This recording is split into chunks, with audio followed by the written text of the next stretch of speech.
आज मैं the Shaolin boy नामक एक एक्शन कॉमेडी फिल्म की व्याख्या करने जा रहा हूँ। 6 साल का एक भिक्षु है जो शाओलिन मठ में पढ़ता है। वह मठ में रहा है और उसने अपने पूरे जीवन में मार्शल आर्ट का प्रशिक्षण लिया है। फिल्म की शुरुआत में ली मठ में जाता है और अपने वरिष्ठों से माफी मांगता है। वह जो करने जा रहा है उसके लिए उनसे लड़कर उन्हें अपने कौशल का प्रदर्शन करना होगा। उसे रिहा किए बिना एक साधु ने उस पर एक तरफ से हमला कर दिया। ली तुरंत चकमा देता है, भले ही हमले ने उसे आश्चर्यचकित कर दिया हो। भिक्षु ली को दीवार पर फेंकने का प्रबंधन करता है, लेकिन वह ठीक पीछे उछलता है और जारी रखता है लड़ाई। वह अपने कौशल का प्रदर्शन करते हुए भिक्षु को हवा में कई किक मारता है। क्षण भर बाद पहला भिक्षु हार जाता है जब ली उसे एक बुने हुए बांस की टोकरी से रोकता है। उसके बाद तलवार से लैस दूसरे भिक्षु ने उस पर हमला किया। ली निरस्त करने का प्रबंधन करता है। उनके प्रतिद्वंद्वी उनके पास हार स्वीकार करने के अलावा कोई विकल्प नहीं था। फिर वह तीसरे और आखिरी साधु के पास जाता है। ध्यान करते समय भी भिक्षु ली को अपनी ओर आते हुए देखता है और एक प्रार्थना मनका का उपयोग करता है, पूरी तरह से आईने को इस तरह से हिट करने के लिए जो ली को अंधा कर देता है। फिर 1 सेकंड से भी कम समय में बच्चे को उठाकर जमीन पर पटक दिया जाता है। भिक्षु आखिरी झटका के साथ जीतने वाला है, लेकिन ली दूर खिसक जाता है और उसे सीने में लात मार देता है। 2 लड़ाई और अंत में ली फिर से जीत जाता है।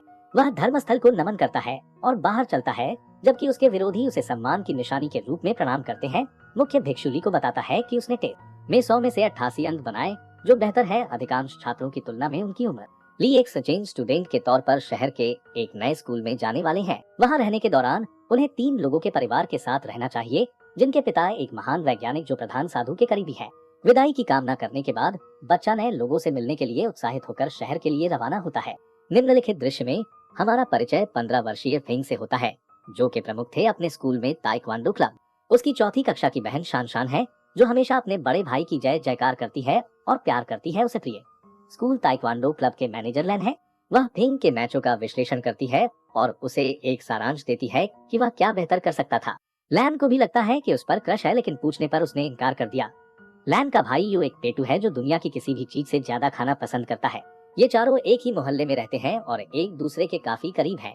एक दोपहर लैन हमेशा की तरह पिछले दिन के ताइक्वांडो मैच का विश्लेषण कर रही है, जबकि उसके भाई यू चिप्स और स्नैक्स खाते हैं। भाई के पिता डो हान नाम के एक वैज्ञानिक हैं। कुछ साल पहले उनकी मां की मृत्यु हो गई, जिसके बाद डो हान ने खुद को अपने काम में लगा लिया। वह एक विशेष उपकरण पर काम कर रहा है जिसमें गैंगस्टरों का एक समूह दिलचस्पी रखता है। डो हान ने बच्चों को यह पूछने के लिए बुलाया कि वे कैसे कर रहे हैं। लैन नाराज है क्योंकि उसके पिता उनके साथ कभी घर नहीं होते हैं। डो हान जल्द से जल्द वापस लौटने का वादा करते हैं और उन्हें एक उपहार बॉक्स खोलने के लिए कहते हैं कि उसने अभी घर भेजा है। वास्तव में बॉक्स में वह विशेष उपकरण होता है जिसे उसने बनाया है, जिसके पीछे गिरोह है। जैसा कि वे बात कर रहे हैं, ली उनके दरवाजे पर दस्तक देता है और लैन द्वारा प्राप्त किया जाता है। वह उसका स्वागत करने में व्यस्त हो जाती है और यह नहीं देखती कि उसके पिता का अपहरण किया जा रहा है। वीडियो कॉल का दूसरा पहलू गिरोह के नेता लैरी डो हान को उन्हें महत्वपूर्ण उपकरण सौंपने की धमकी देते हैं। दूसरी ओर डो हान का दावा है कि ऐसा कोई उपकरण नहीं है। वह जिस पर काम कर रहा है वह एक एआई तकनीक है जो उसके बच्चों को एआई से बात करने की अनुमति देगी अपनी मां की आवाज से। नेता उस पर विश्वास नहीं करता और उसे बंधक बना लेता है। सीसीटीवी कैमरे के फुटेज की जांच करने पर पता चलता है कि डिवाइस उसके पास भेज दिया गया है घर और अपने बच्चों द्वारा प्राप्त किया। लैरी के 2 गुर्गे मैला और मुट्ठी स्वयंसेवक डिवाइस को पुनः प्राप्त करने के लिए कोई फर्क नहीं पड़ता क्या? जब तक वे इसे पकड़ नहीं लेते तब तक डो हान को बंधक बनाकर रखा जाएगा। मैला और मुट्ठी उत्साहित है क्योंकि गैंगस्टर के रूप में यह उनका पहला काम है। वे भेष बदलकर सन की कपड़े पहनते हैं और लैन के घर के सामने पहुंच जाते हैं। अंधेरा होने पर मैला घुसने की कोशिश करता है, लेकिन फिस्ट का सुझाव है कि वे बच्चों तक प्रतीक्षा करें, अगले दिन स्कूल के लिए निकलना। इस बीच ली नए परिवेश के अभ्यस्त हो रहे हैं। वह लैन को टीवी पर एक ताइक्वांडो मैच देखते हुए देखता है और खेल से मोहित हो जाता है। बाद में वह अपना दैनिक रात्रि ध्यान करने की कोशिश करता है, जबकि यू एक वीडियो गेम खेलता है। दोनों एक दूसरे को परेशान करते हैं और साथ रहना मुश्किल हो जाता है, लेकिन जल्द ही वे एक साथ वीडियो गेम खेलते हैं और उस पर बंध जाते हैं। अपने कमरे में लैन अपने पिता द्वारा भेजे गए बॉक्स को खोलती है और अंदर एक पांडा चाबी का गुच्छा देखती है।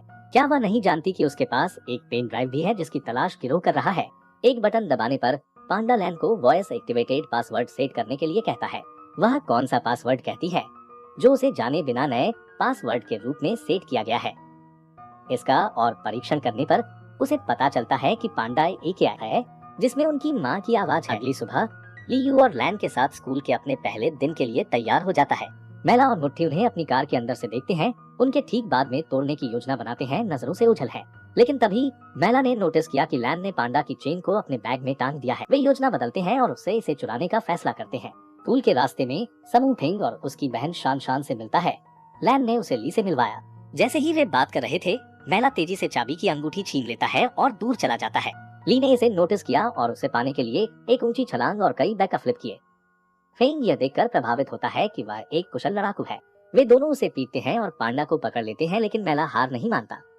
वह पहली बार से अपना सबक नहीं सीखते हुए इसे फिर से छीन लेता है। बच्चे जल्द ही उसे घेर लेते हैं और उसे नीचे सड़क पर धकेलने से पहले वो उसे कूड़ेदान में फंसा देते हैं, जिसके बाद ली को स्कूल में ली को अपने सहपाठियों से मिलवाया जाता है, जो एक बाल भिक्षु को देखकर चकित रह जाते हैं। वे उससे सवाल पूछते हैं कि क्या वह कभी शादी कर सकता है और क्या वह कुंग फू को जानता है। शिक्षक उन्हें शांत करते हैं और उनसे अपने कुंगों को देखने के लिए जिम की अवधि की प्रतीक्षा करने के लिए कहते हैं। कौशल जिम क्लास के दौरान कोच उन्हें अगले महीने होने वाले फिटनेस टेस्ट के बारे में बताता है। जो परीक्षा में उत्तीर्ण नहीं होंगे उन्हें अगले वर्ष भी कक्षा दोहरानी होगी। यू चिंतित है क्योंकि वह आकार से बाहर है और मुश्किल से ठीक से चल पाता है। उनका पहला काम 100 मीटर दौड़ना है। एक प्रशिक्षित ली अपने सहपाठियों द्वारा एक भी पूरा करने से पहले 2 चक्कर पूरा करता है। इसके बाद उन्हें पुशअप करने के लिए कहा जाता है, जो ली की कई विशिष्टताओं में से एक है। वह 100 से अधिक करता है, जबकि अन्य बच्चे मुश्किल से 2 कर पाते हैं। अपनी असली क्षमताओं को दिखाने के लिए वह एक हाथ से पुशअप्स भी करते हैं और फिर अपने शरीर लंबवत। सभी उसकी जय जयकार करते हैं और उसकी प्रशंसा करते हैं। फिर उनके लिए ऊंची छलांग लगाने का समय आ गया है। प्राथमिक विद्यालय की ऊंची कूदली के लिए केक का एक टुकड़ा है। हालांकि यू संघर्ष करता है और प्लेटफॉर्म पर गिर जाता है। और हान की प्रयोगशाला में वापस गैंगस्टर लैरी ने उसे एक कुर्सी से बांध दिया है और उसे मार रहा है गोल्फ गेंदों के साथ खुद का मनोरंजन करने के लिए। हान उन्हें अपने खर्च पर नई तकनीक सिखाते हैं। रात में मैला और मुट्ठी पांडा की तलाश में घर में घुस जाते हैं। ली उन्हें देखता है और छिप जाता है एक भरवा खिलौने के पीछे उन्हें डराने के लिए। वह बदमाशों को परेशान करता है, लेकिन वे जल्द ही उसे देख लेते हैं और उससे लड़ने की कोशिश करते हैं। जब लैन नीचे आती है तो बदमाश पांडा को पकड़कर भाग जाते हैं। बताता है कि क्या हुआ, लेकिन भाई बहन सोचते हैं कि वह मजाक कर रहा है। निम्नलिखित दृश्य में मैला और मुट्ठी उनके मुंह में गोल्फ गेंदों के साथ प्रयोगशाला में है। ये पता चला है कि उन्होंने गलती से विशेष के बजाय एक पांडा ह्यूमिडिफायर चुरा लिया है। युक्ति लैरी को उक्त डिवाइस को अपने क्लाइंट्स को 3 दिनों में बेचना है, जिससे वह अधीर हो जाता है। वह काम को जल्दी पूरा करने के लिए उन्हें धमकी देने के लिए फिस्ट और मैला का उपयोग गोल्फ टीज के रूप में करता है। स्कूल के अगले दिन समूह एक प्रतिद्वंद्वी के खिलाफ फेंग की लड़ाई देख रहा है। यू और शान ब्लीचर के पीछे 2 बदसूरत लड़कियों के बारे में बात कर रही हैं। पता चला कि उक्त लड़कियां भेष बदलकर मैला और मुट्ठी हैं। वे लैन के बैग पर पांडा को देखते हैं और उसे वापस पाने के लिए सही समय की प्रतीक्षा करते हैं। तभी ली फेंग को एक मैच के लिए चुनौती देता है और हर कोई इसे देखने के लिए आगे जाता है। उनके पीछे थक पांडा को बैग से निकालने की कोशिश करते हैं, लेकिन उनका वेग फंस जाता है। उन्हें संघर्ष कर रहे हैं। जैसे जैसे तीव्र लड़ाई जारी है, हम देखते हैं कि फेंग और ली कौशल में मेल खाते हैं। यह अचानक समाप्त हो जाता है जब दोनों प्रतिभागियों ने एक दूसरे को मारने से इनकार कर दिया। तभी हर कोई घूमता है और अपनी स्कूल गर्ल ड्रेस में मैला और मुट्ठी देखता है। बच्चे गैंगस्टरों पर हमला करते हैं, लेकिन दोनों लेने के बाद पांडा के साथ भागने में सफल हो जाते हैं। एक लड़की को बंधक छात्र प्रिंसिपल के पास जाते हैं और पुलिस को फोन करते हैं, जो हर संभव कोशिश करने का वादा करती है उनको ढूंढो। जो हुआ उसके लिए ली खुद को दोषी मानते हैं, क्योंकि अगर उन्होंने फेंग को लड़ाई के लिए चुनौती नहीं दी होती, लैन विचलित नहीं होगा।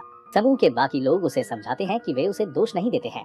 लैरी को आखिरकार पांडा मिल जाता है और वह एक प्रोग्राम खोलने के लिए उसके अंदर पेन ड्राइव का उपयोग करता है संगणक। हालांकि इसे एक्सेस करने के लिए एक पासवर्ड की आवश्यकता होती है। लैरी हान से पूछता है कि पासवर्ड क्या है, लेकिन वह उन्हें बताने से इनकार कर देता है। कुछ प्रोग्रामर कोड को तोड़ने की कोशिश करते हैं, लेकिन पूरे दिन की कोशिश करने के बाद भी वे सफल नहीं है। इसके अंत तक लैरी अपना दिमाग खोना शुरू कर देता है और मानसिक रूप से टूट जाता है।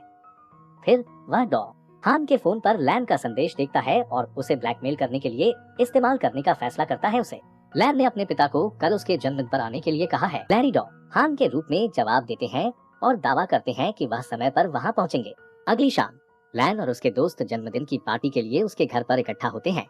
इस बीच फेंग, यू, ली और शान उसे उपहार लेने के लिए बाजार गए हैं। लैन को अपने पिता का संदेश मिलता है कि वह बाहर है। हालांकि चेक करने के लिए बाहर जाने पर उसका अपहरण कर लिया जाता है और एक वैन में डाल दिया जाता है। उसी समय ली और उसका ग्रुप उसे पहचानो और उनकी साइकिल पर वैन का पीछा करो। वे हान की प्रयोगशाला में पहुंचते हैं और उसकी तलाश करने लगते हैं। लैरी और उनके बिजनेस पार्टनर तनाव में हैं, क्योंकि उन्हें सौदा बंद करना था बीता हुआ कल।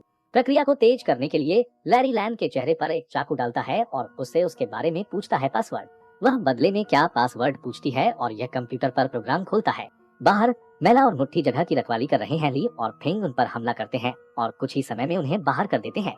हालांकि जल्द ही उनका सामना लैरी के दाहिने हाथ वाले ब्रैडली से होता है। वह एक लड़ाकू है, इसलिए वे उसे हराने के लिए संघर्ष करते हैं। तब भी जब वे एक साथ हो जाते हैं। लैब के अंदर लैरी और उसका साथी सौदे पर मुहर लगाने वाले हैं, लेकिन तभी यू आ जाता है और चुपके से अपनी बहन और पिता को मुक्त कर देता है। ली भी उनकी सहायता के लिए आते हैं और गैंगस्टरों से लड़ने में उनकी मदद करते हैं। अराजकता के बीच लैरी पेन ड्राइव के साथ सूटकेस को पकड़ लेता है और बाहर भाग जाता है।